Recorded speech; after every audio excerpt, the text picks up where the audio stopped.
Olá, seja muito bem-vindo ao nosso Momento Consult. Inovando, não é, meu querido Diego? Trazendo aí a nossa marca, conceito do Momento Consult. E, evidentemente, o tema que nós poderíamos trazer é um tema que tem afligido muito, viu, Diego? O pessoal que está atuando na área. Por quê? Em dado momento dos nossos comentários aqui em episódios anteriores, eu tinha dito que uma das razões de questionamento da reforma tributária é o afogadilho e a velocidade com que as coisas foram feitas. O que significa dizer que nós tivemos muitos erros e até o presente momento eu já contabilizei só no ano de 2025 21 projetos de lei alterando o PLP, ou melhor dizendo, a Lei Complementar 214. E um diz respeito a um fato muito importante, que é o PLP número 16 de 2025, que é a autoria do deputado Gilson Marques e do Lado Novo de Santa Catarina, apresentado em 5 de fevereiro, que mostra a evidência da falta de preparo que nós tivemos aí no Congresso Nacional com esse afogadilho. Por quê? Cometemos erros do passado, né? Que é aquela discussão equivalente à inclusão do PIS e da COFINS na base de cálculo do semestre. Exatamente. Erros que vêm se perpetuando, né, há muitas décadas e que a reforma tributária ela buscava mitigar, evitar, né, e corrigir essas distorções que geravam, né, Gilberto, muita judicialização. Então, por meio desse projeto de lei, né, o 16 de 2025, nós tivemos ali algumas correções de rota. E que, não tenho dúvidas, deverão ser aprovados. Né? Exatamente. O artigo 1º do projeto de lei, ele altera a Lei Candir. Por quê? Porque nós tomamos o cuidado de dizer, lá na Lei Complementar 214, que o ICMS, né, o IPI não integra a base de cálculo do IBS, da CBS, mas não tomamos o cuidado de dizer o oposto. Exatamente. Ou seja, da forma como está, IBS, ICMS e o próprio imposto seletivo, e aqui não tem o que mudar, porque ele vai integrar mesmo, vão passar a integrar a base de cálculo do ICMS, que é bom que se saiba, né? Ele vai ser extinto em partes a partir de 2029, só em 2032. Então, acrescentou-se uma nova redação à Lei Candir, em especial lá no artigo 13, dando nova redação à Lei Candir, dizendo que não integra a base de cálculo do ICMS o montante do IBS e da CBS. E isso é uma necessidade para corrigir um erro de rota óbvio, né, que já acabou no judiciário. Né? Sim. Esse é um ponto bastante relevante porque o legislador ele se preocupou, como o Gilberto disse, em definir essa não inclusão de outros tributos na base dos novos tributos. Mas e o que fica para trás? Né? O que nós teremos uma transição um pouquinho mais alongada a partir de 2028, 2029, até 2032. Né? Como ficará o ICMS, o ISS? Né? Então, basicamente, esse projeto de lei complementar ele visa alterar, né, a lei da reforma tributária, trazendo exatamente essa correção. E corrigindo um erro grosseiro, vamos comentar. Exato. Né? Aquilo que nós temos dito, é uma opinião minha, não da consulta, eu sempre insisto, que nós temos um Congresso Nacional, com todo o respeito, e não é de hoje, né, 30 anos, de baixa qualidade. Eu sempre cito aí o exemplo do ICMS, que levou 8 anos de provisoriedade para o convênio 66 de 88 ser substituído pela lei. Nós tivemos um monte de problemas, o próprio PIS e COFINS na base de cálculo do ICMS que acabou no judiciário, o subitem 14.05, que deu a entender que determinadas circunstâncias que era industrialização e o judiciário, tanto o STJ quanto no primeiro julgamento, entenderam que era ISS. Isso acabou no judiciário. Ou seja, se a ideia era editar-se um novo sistema para acabar com a judicialização, nós já começamos mal. E além de alterar a Lei Candir, o artigo 2º do projeto de lei traz também, no artigo 12 da Lei Complementar 214, que é a Lei Geral do IBS e da CBS, equivalente texto dizendo que, olha, em outras palavras, não integra a base de cálculo do IBS e da CBS, né, o ICMS e o IPI e diz, repetindo o que foi dito aqui no dispositivo que nós lemos, que é o artigo 13, parágrafo 8º, proposto para a Lei Candir, que IBS e CBS não integram a base de cálculo do ICMS.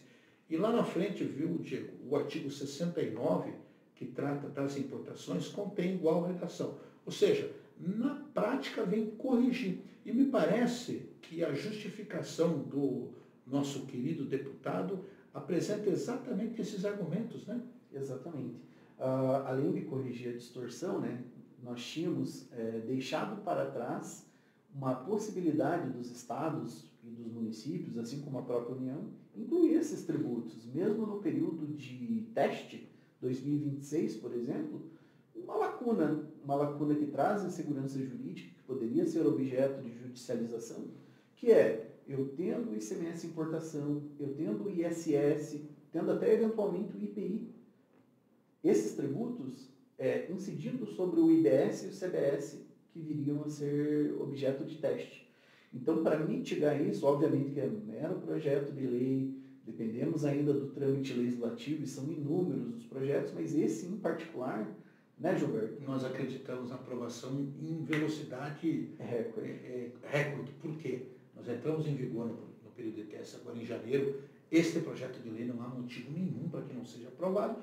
Ele pode ser ajustado por um detalhezinho ou outro, mas não há justificativa da demora. Inclusive, o deputado ele apresenta aqui, além do fundamento ao princípio da neutralidade, é bom lembrar que o princípio da neutralidade está inscrito lá no artigo 156A do texto constitucional, que é aquele princípio segundo o qual deve haver um tratamento igualitário do início ao fim, evitando percalços. E, ora, se nós viemos num embate monstruoso do PIS e da COFINS na base de cálculo do ICMS, repetir o erro é a prova cabal, é que nós, infelizmente, não aprendemos nada.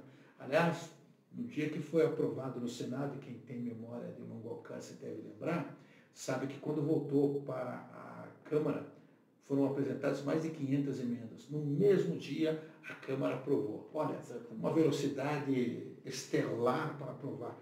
É óbvio que isso é uma ironia, o Congresso não avaliou as reformas, e esse tipo de erro, além dos outros 20 projetos do PLP, de PLPs para a Lei Complementar de 114, mostram o quanto nós temos aí de equívocos. Fora todos os PLPs do ano de 2024 que ainda não foram tratados e que trazem temas que são de interesse da sociedade, como, por exemplo, a regulamentação dos contratos em função do desequilíbrio, né? Sim.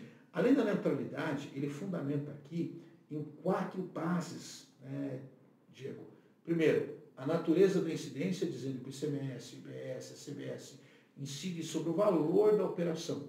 Assim, numa mesma operação, não pode ter valor distinto dependendo do tributo. Ou seja, considerando que IBS e CBS são somados, eles hoje não são o valor da operação. Parece mesmo que é isso que ele quis dizer, não é isso? Sim.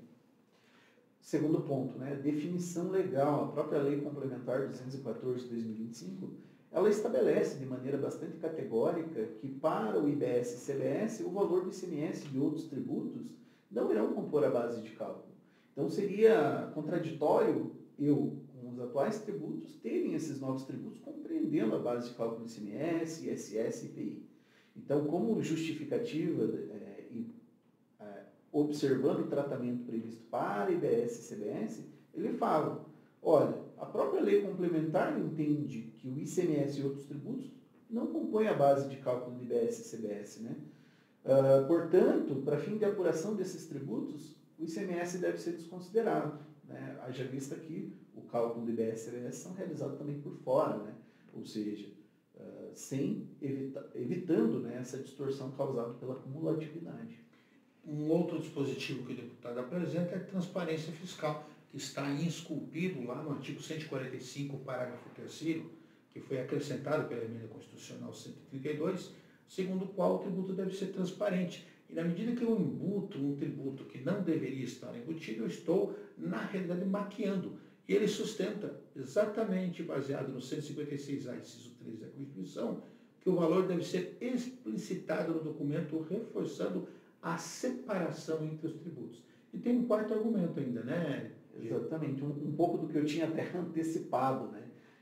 O cálculo dos novos tributos serão realizados por fora, né? Então não haveria uma justificativa plausível para que eu tenha ali, né, a incidência desses novos tributos que serão criados na base de cálculo do ICMS e, por consequência lógica, do ISS e do IPI. Portanto, o PLP visa corrigir essas distorções, mas não é uma distorção expressa, explícita na legislação.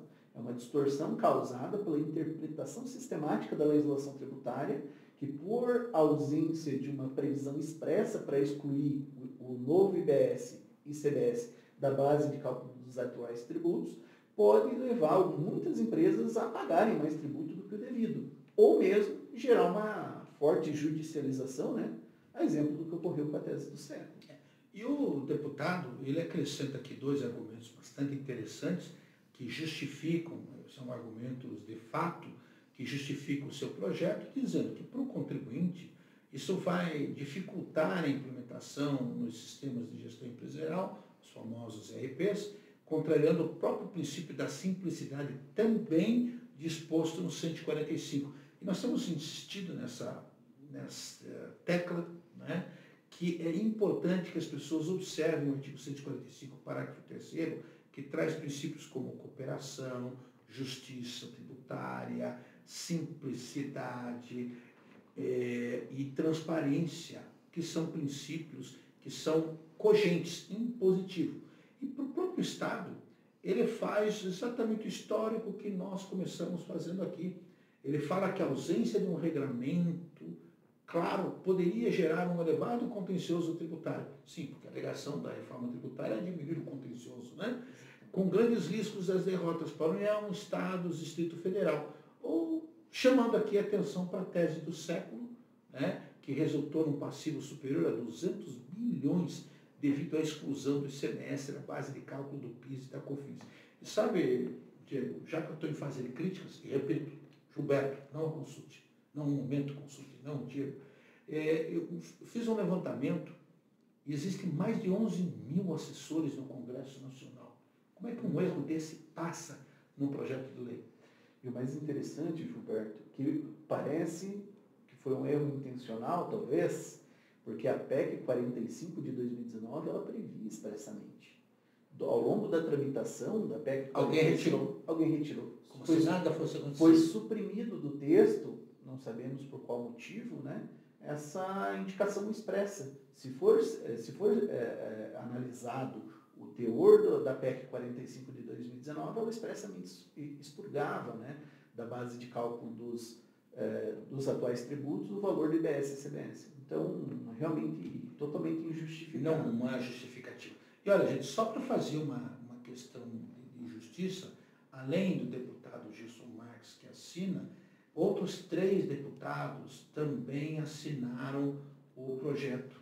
Tá? O deputado Ricardo Salles, do Novo de São Paulo, a deputada Adriana Ventura, do Novo de São Paulo, e o deputado Marcel Van Hatten, do Novo, lá do Rio Grande do Sul. Então, são 4 deputados, né, o Gilson Marques do Novo de Santa Catarina, que estão trazendo a realidade. E olha, como nós dois aqui vaticinamos, é um projeto de lei necessário para evitar um drama, uma história já conhecida, e que, oxalá, seja aprovado com a velocidade que se espera. Nós ainda estamos em período de férias, né, do Congresso Nacional, mas nós acreditamos que nesses 6 meses que nós temos para encerrar o ano, isso seja resolvido, né? Com certeza. Temos muitos projetos a serem analisados, nós temos uma crise fiscal do governo, né? Mas a reforma tributária tem sido tratada com uma certa urgência em função da relevância que nós temos. Ela já está praticamente implementada, né, no que tange à infraestrutura tecnológica, mas realmente o Poder Judiciário pode vir a ser acionado e o que pode ser ainda mais paradigmático eu vou acessar o Poder Judiciário estadual, haja vista que eu estou entre um conflito de base de cálculo do ICMS, mas e a base de cálculo do IPI? E a CBS? Justiça Federal. Portanto, mais do que a judicialização, pode haver um conflito, inclusive, de competência para julgar as ações. E aqui é importante observar que o CNJ já está estudando uma solução plausível E entre umas das soluções se fala na criação de uma justiça tributária especializada. Então, quem falou que a reforma tributária era para reduzir o custo do Brasil, não levou em consideração alguns custos, como a implantação da nova estrutura, que talvez até se justifique perante o que está acontecendo, mas que é muito longe de reduzir o custo do Brasil prometido, né? Muito pelo contrário, cada vez mais fica evidenciado aqui que a reforma tributária vem atender interesses dos estados, dos municípios e da União, que entre nós, convenhamos, foi a maior beneficiada, pegando um novo leque de tributação sobre o consumo. E detalhe, com tributo para chamar só de seu, sem ter que dividir, né, Diego? Exatamente, o imposto eletivo, né? Bom, meus queridos, Diego Carvalho, nosso consultor tributário, e eu, Gilberto Meira, consultor jurídico, ambos aqui da Consult, trouxemos nessa nova roupagem do nosso Momento Consult informações atinentes aí a um PLP de muita importância que deve ser aprovado, uma pequena alteração ou outra de detalhe, de firula, coisa do gênero. Mas fica aqui o alerta àqueles que tiverem interesse, né, de nos formar consultas, trazer sugestões, comentários, críticas, que nos faça isso de duas formas. Ou aqui embaixo você vai encontrar um espaço para você informar aquilo que você quer informar, consulta, dúvida, questionamento de tema mal esclarecido, ou então para o nosso e-mail, né? Qual é o e-mail? O e-mail pessoal? Não, da Consult. Então, Momento Consult, consult.com.br. Exatamente. Mas ele tem rede social, como eu também tenho, e a nossa Consult tem redes sociais, no LinkedIn, no Instagram, no Facebook e aqui no nosso YouTube.